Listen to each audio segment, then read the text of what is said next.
Oh, hello. Hello. What's going on? Good morning. How is everything going? We have a little It's puppy going puffy, pretty a good. puppy munchkin right next to us. It's super gloomy. It It's appears been to have gloomy for the rained past couple overnight. of years. Yeah, it's wet outside, which is not good for our puppy. He hates water. It's a All forms of sleepy water. Winston Sunday. A sleepy Winnie. Sunday Winnie. Yeah, a gloomy day Winston. I'm Oh yeah, Jeff got my booster last night. got his booster. So, I'm feeling okay. I'm like a little it could be partially that it's so gloomy outside, but I'm like a little kind of a little achy. My arm is okay. I'm impressed that you're not. I mean, my second shot of my booster took me out completely Yeah. because I don't remember you having much symptoms last time. Not on the second one. Yeah. Just my arm hurt Yeah. for a day. And you were just like, up. Hello, Steph. Oh, thank you for the bits. What are bits? No, just kidding. But yeah, we played this fun board game that we got, which Oh, was just man. a random so MTV board game. we went to the mall, which was a little stressful for me, but Mhm. I mean, we got through it and we went Mhm. through. Well, we've only been to this mall like what, 2 or 3 times? Just a couple times, because everything shut down. Mhm. We haven't lived here for very long outside of being in No. COVID. So we went to the mall and we were looking for GameStop because we usually, stop by. Well, we were also because And it's Hot next to Topic. the Hot Topic, and we went through a different entrance than we did before through the JC Penney's, and I didn't even know it wrapped around the other way. Like it was just like we were walking Well, the I've never complete actually opposite seen a direction. mall in this style because most of the mall, in fact, all of the other Well, malls that I've been into, the big department stores are like they're dead ends. yeah. Like they're exits to the outside. No, this But is it's like not a like through. Like yes, you it can is. go It's through the really weird. JC Penney's to another. Well, because it's basically like a bunch of shops. It's like on this road, this like busy road, and there's all these shops. So there are, I don't know, probably 7 or 8 different entrances, but you all come from like the side of the street, so it's confusing. So we basically like walked the opposite direction of where we entered. If we went the Yeah. other way, the Hot Topic would have been right there. So We got good exercise. yeah, We I walked walked the off whole mall. a bunch of port keys. There were Mhm. some adversaries. I'm an aura now in Wizards Unite. But yeah, so that's what we did yesterday. And we found this game that's like this MTV. It's like a music. It's not charades. It's kind of like that though, where you have teams and you have clues that you give them, and they try to guess There are the 3 artist. categories.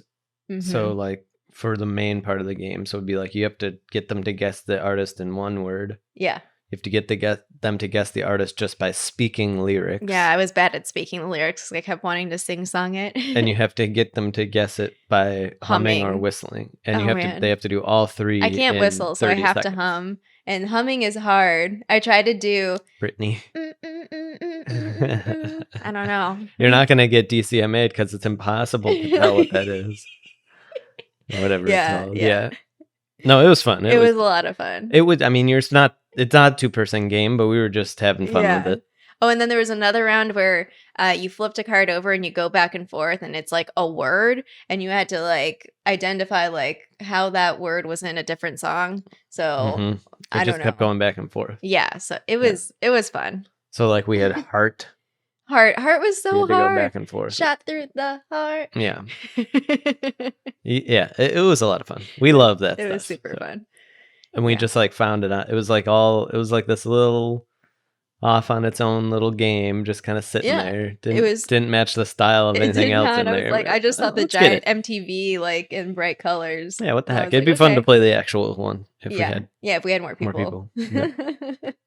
And then we played demoed last night. We played a bunch of games nominated for the Game Awards, which I said to Jeff after the stream, I was like, this was such an excellent idea because all the games were amazing. Yeah, because they're all nominated for awards. Fun. Yeah, so that was a lot of fun. 12 minutes. I mean, that was a trip. I'm going to play that later today. Are you? Yeah. Mario was messaging me. No, I know. He was like, oh, you should go into the closet. Intense. And I was like, okay. It was such an intense one. Well, that was funny. Like that one, because that was right before I stepped away, but it was like Something 12 happened. minutes is a Because we time loop heard. game where you're playing the same 12 minutes over and over, but you can make different choices when you reset and you're trying to figure out. There's Yes. a lot Because we of heard Willem mystery. Dafoe talking Willem in the hall to our wife.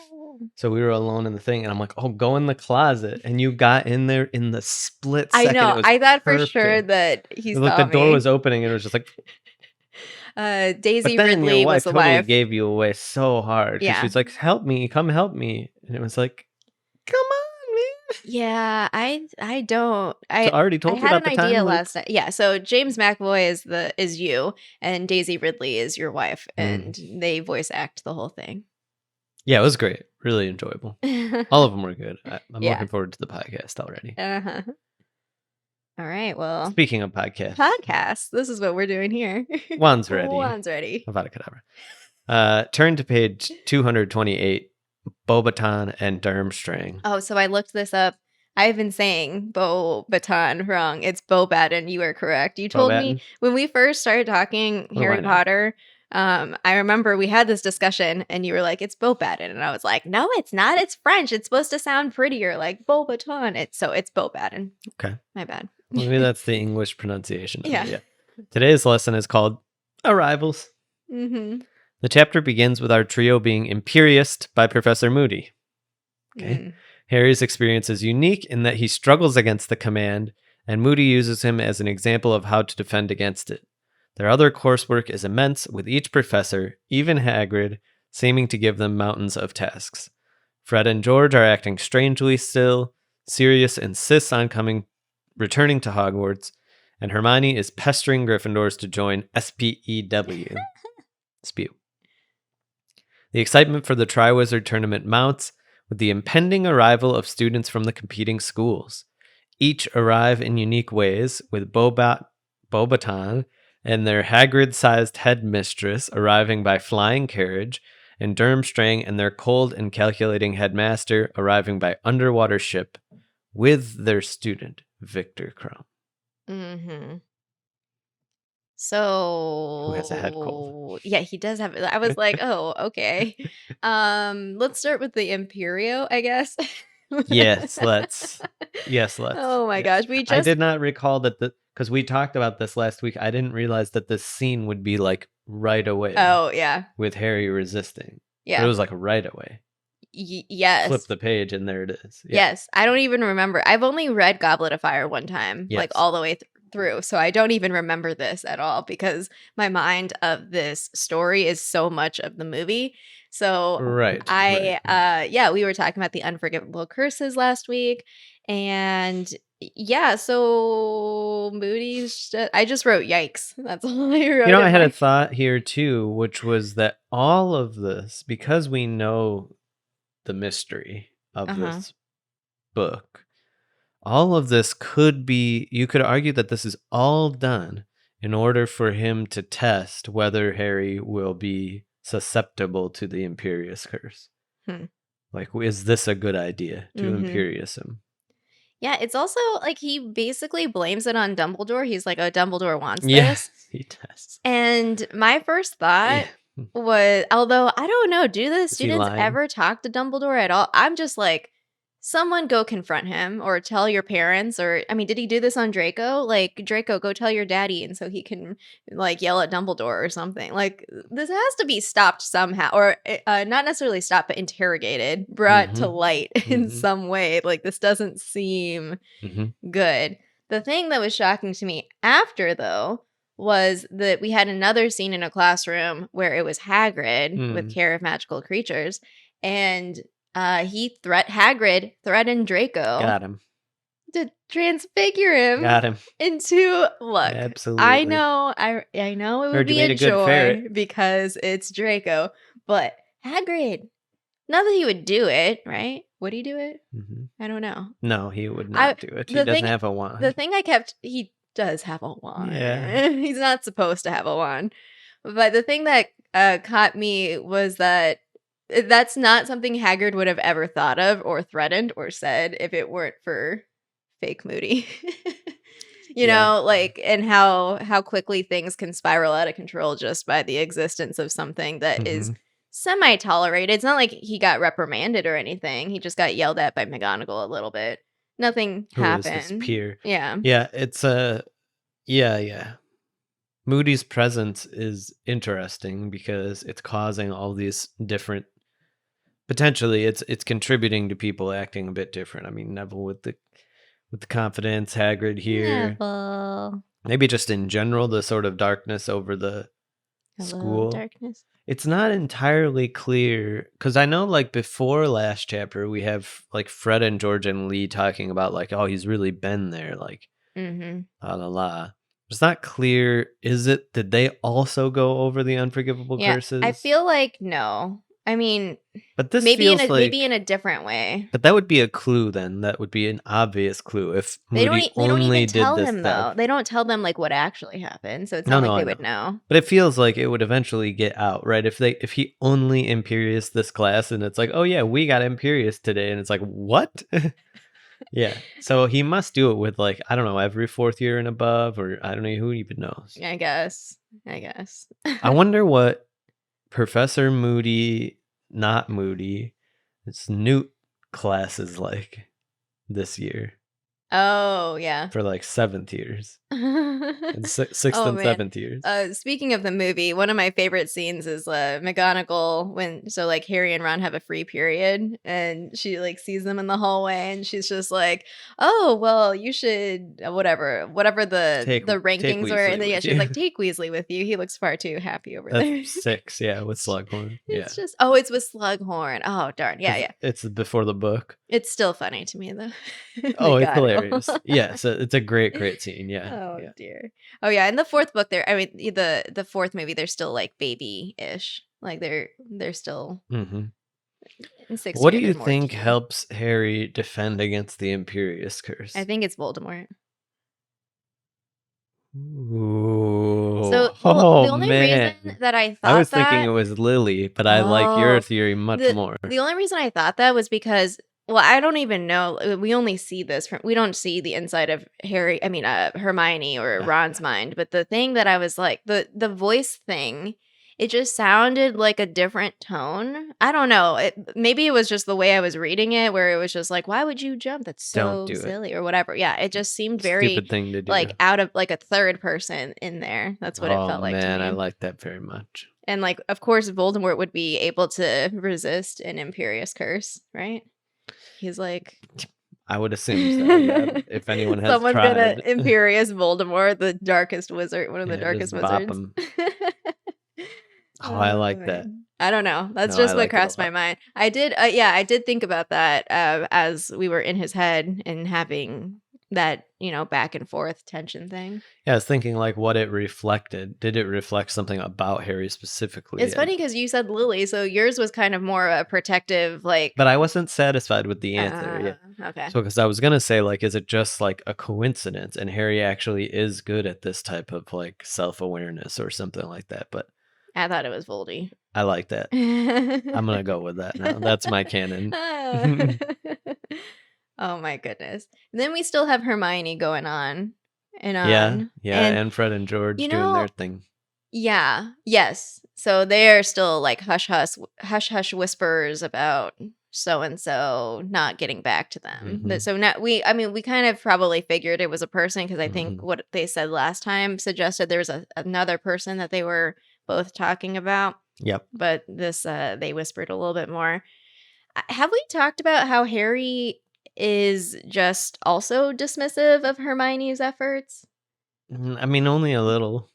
Because, I'm thinking also back to Dobby. Like, we've talked about how Harry treated Dobby, and it was just kind of like, it was just kind of like the reaction from Dobby was so extreme, and it was kind of, strange to Harry of like, of course. Yeah, and this might be one of those no, I was going to say it might be one of those cases where it's on the messenger a little bit for Harry, where it's like, does he truly believe that Hermione is giving like an accurate account of what actually happens here? It doesn't feel like, at the very least, he's not imagining Dobby's conditions happening here at Hogwarts.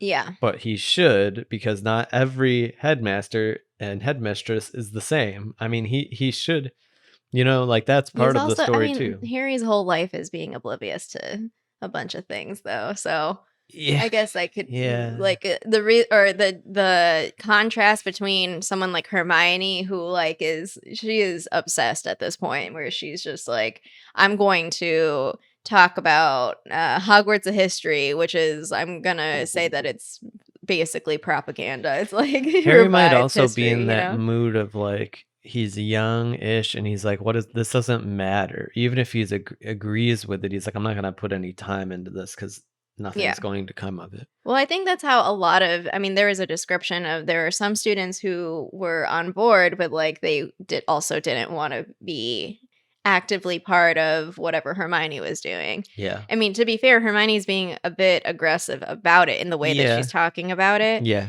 I also think that there is something interesting in what George said. I think it's George, because I think Fred went to his bacon. One of them went to their bacon, and then the other said something back to Hermione about, we've been in the kitchens, we've seen this, and they're happy, which could be true. And then what Hermione says of like, oh, they're uneducated and like brainwashed, could also be true. But it's really tricky. We've talked about this with like allyship a little bit. Mm. It's tricky because it's kind of like, all right, well, it would be totally different if the house elves were like, oh, we don't find these conditions fair, you In know? order to do this type of, in my opinion, in order to do that work that Hermione is doing, you have to have a fairly objective sense of morality, meaning like that the morality isn't relative. So you wouldn't say, oh, because they're happy, Mhm. therefore it's acceptable. There would have to be some deeper sense of like being happy about something that is bad isn't good and isn't a good enough reason to keep this bad situation going.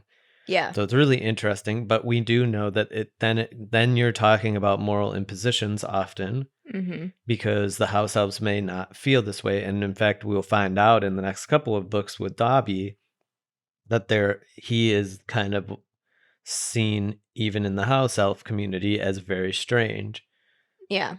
So their morality may have some different Mhm. sense, but we would also, I think, say that their sense potentially of their own situation isn't going to be able to be objective. In fact, Yeah. nobody's is, but Well, there's it's not a a it's a good worth. like similar circumstance. Like I was trying to think of like an analog, like with, Mhm. because the things that I kept thinking about, or the things that kept coming to my mind, were different magical beings have different positionings in this society or in this Yeah. world. Because like we saw last book with the werewolves, like even Hermione, she's not perfect, like she lashed out at what's his face, Lupin, and Mhm. called him a like in a derogatory sort of sense. Yes, And so yes. like, and then we have these like things, and so we also have this like ideology of like mudbloods and blood purity that Hermione has an intimate relationship with, but there's I nothing that is similar enough to have this basically servitude, and like you're mm, like yeah, I in this suspect that position, right? J.K. Rowling was looking at like African slave trade, Yeah. and that there is certainly apologist language around like, oh, well, slaves are happy and protected and Yeah. safe, and this sort of sense of like the ends justify the means, or some weird thing going on there. And Mhm. I suspect that she at least drew some inspiration from the language around that, especially historically, Yeah. I of think being that able to defend their own sort of the examples nonsense. that kept coming to my mind were like more social hierarchies rather than Mm. like they are literally, they work for people. They don't even have their sense of selfhood. They belong to a master. Like they don't have like an identifiable self. And so I think that that's why I was having trouble, is that like I just kept coming to um I don't know, other positionings that are not in that way. Like werewolves aren't like enslaved in this world, No, you they're know, just and there's ostracized. ostracized, yeah. And so this is different, and it's kind of very it's very malicious, because because you have this layer of saying like, oh, they're happy, you know. And yeah, we get some hype for Hogwarts Legacy. Next Yeah. year, next year. So it's there's a lot in there, and we're just continuing on the dynamic. And yeah, I mean, Hermione is, how old is she right now? 15, 14, 15. And she doesn't really, I mean, she might be getting discouraged, but she's still like trucking at it. She's still like, no, I'm gonna, like, this She is what seems I believe in, undeterred. you know? Yeah. Yeah. No, she's committed to it, but it is overall a very tricky moral proposition of imposition, because even that exchange of like they're happy is a weird sense of moral relativism, because Fred and George aren't assessing the overall situation and wondering could they be happier. They're saying like, well, house elves are happy and therefore like don't mess with it. Yeah, Hermione is like, it's wrong. it's wrong, and like, but that they don't have, but she still has that tricky position of arguing that house elves don't know what's good for themselves. Yeah, and I think that to me is more resonant of when we have talked about allyship or advocates and speaking for people rather than, it's just like this weird thing where this is an educational conundrum overall, right? Yeah. Of like, well, educating people if they don't know any better, like what does that mean? What exactly does it mean? That could they know something different and then therefore they would have a different view of the world? And if so, is that view of the world, are you sure that it's better, is a really important question. Okay, so the example that kept coming back to my mind, I don't know if this is going to be, because this is not the same. This is where I kind of like, once I started going down this train of thought, I was like, no, I can't think of something specific, but of like, feminism, and then like the idea of like, oh, I want to wear makeup or I want to be feminine and like express that. Yeah. And then there's this other sort of like, oh, but like you don't need to conform to like norms of like a woman should like present herself in this sort of way, and there's like all of this messiness that comes in where it's like, just let me live my life, which of course the house elves don't have any choice, so it's not the same sort of comparison. But that's what I was trying to find. But it's clear that they have a history of being set free, because there is a magical means by which this can happen. It's not like it's unheard of. It's not like Dobby was the first one to discover that suddenly he was free, right? Yeah. There's a legacy of being able to give them clothes, and probably, though I would debate, I don't know that we know this, but you can imagine that at some point, some people like Hermione may have been in a family that had a house elf and they purposefully gave them clothes in order to set them free. Yeah. And so that's part of the story as well.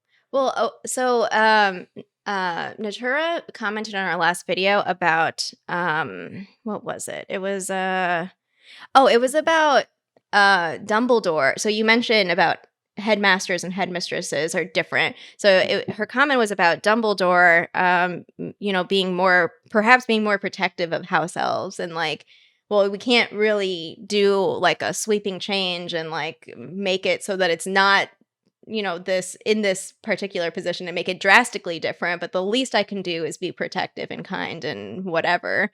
And so I don't know, it's just it's a weird thing to try to navigate, because what are you supposed to do? I think here's a way of sort of putting it again, which is like, first of all, who are Fred and George to say that house elves are happy? Yeah. And if the house elves weren't happy, where would they land on changing the house elf situation, right?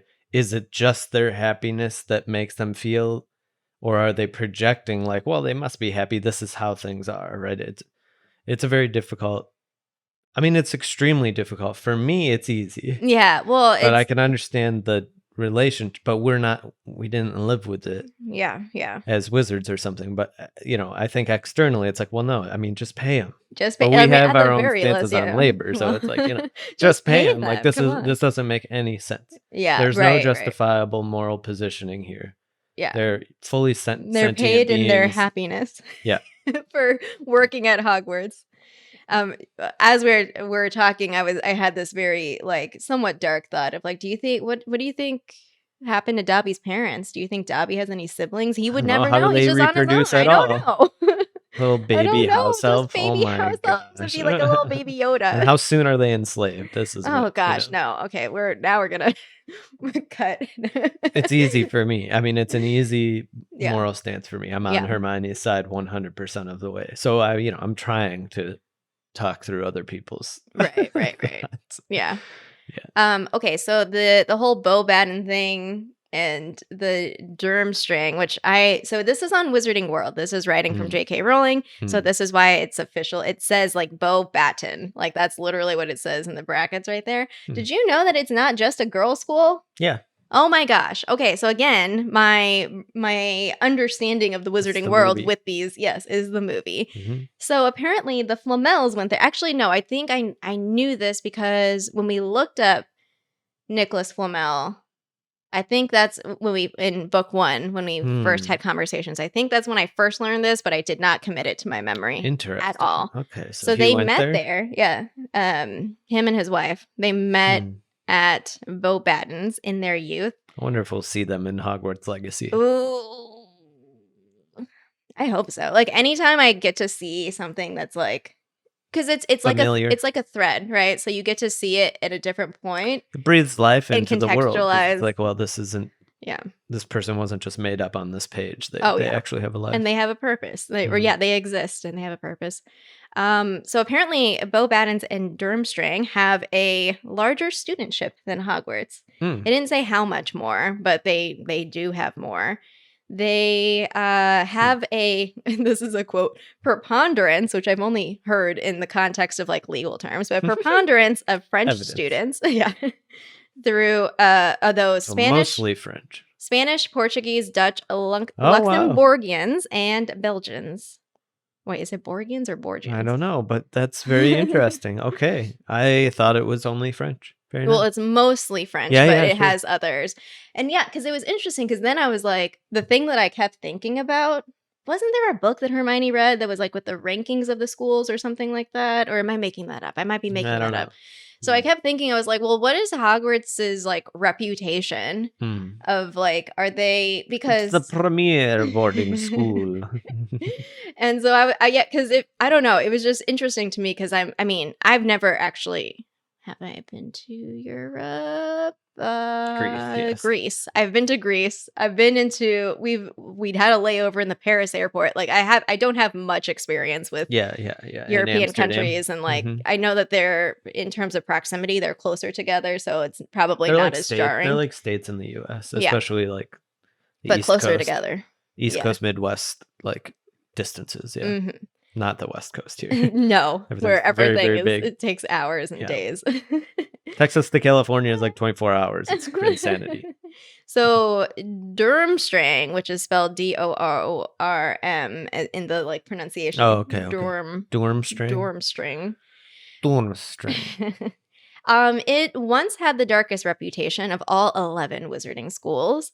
And part of Grindelwald went there. Yeah, so this is what... Of course, Voldemort went to Hogwarts. Exactly. That is exactly what I wrote down in my notes, is I think it's interesting. I wonder if... Because we found this out with the whole Tom Riddle thing. Nobody knows who Tom Riddle is, or knows... It's not broadcasted that Tom Riddle is Lord Voldemort. Yes. Right? So I wonder if...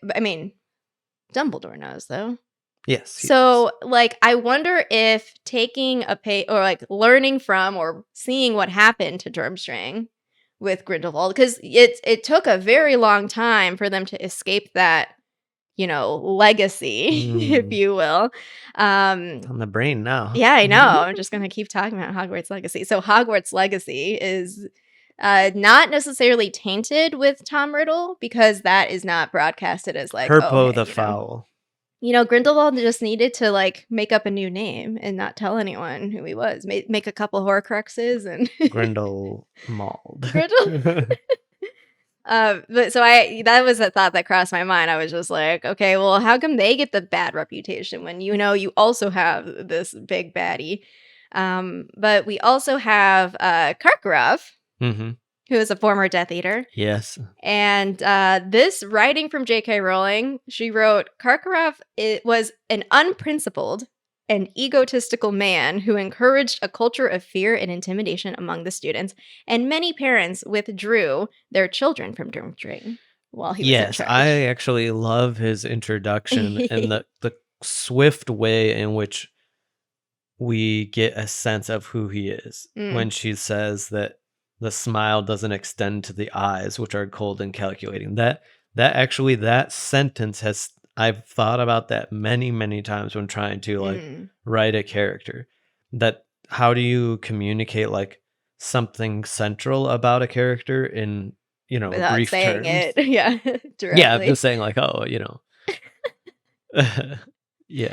It's like in How I Met Your Mother, It the is captain, actually fairly where- direct. Because you learn, I think what's impressive about the sentence is that you learn a couple of different things about him in a sort of recognizable way, which is that he is faking. Yeah. He is cold and calculating. Mm-hmm. His voice, that like it doesn't match. There's clearly like there's something more to this guy. It's I mean, it's still impressive. Showing but not telling though, Yeah. because you have a different sense. Like you're using like visual body language cues rather than I'm like saying in a thought process like, oh, well, he's that's not. one of the benefits of telling it from Harry's perspective as opposed to a third person narrative, which would just be like Karkaroff was cold and calculated even though he was smiling.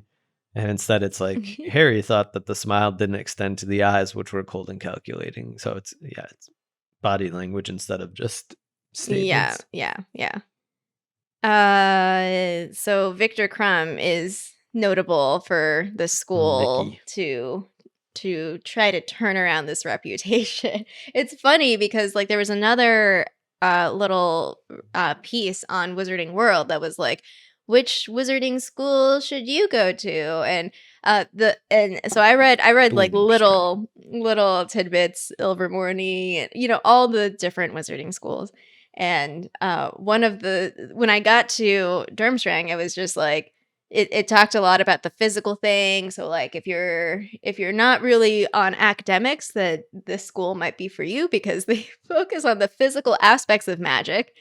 And but it also was like, but there's like it has a bad reputation. But Viktor Krum went there, so they can't all be bad. Like that's literally what it said, and it just made me laugh because it's like, okay, he is the token child of we're okay, we're not the worst. Yes, he is. Yeah. And Ron fanboying all over the place. Yeah, he does freak out really hard. Yeah. Harry's just like, okay, we get it. It's Viktor Krum. Like, what more do you want? But they're here now. They are here. So they're at Hogwarts. We're about to sort of enter the main Fred and phase. George are still trying to enter. Yeah, they're trying to figure out how to enter. Yes. Because they asked McGonagall, and she was just like, "Transfigure your monkey," or it wasn't a monkey. Get back to your work. It was something. I don't know. Oh my gosh! Yeah. Okay. Until next time. Until next time. Wands ready.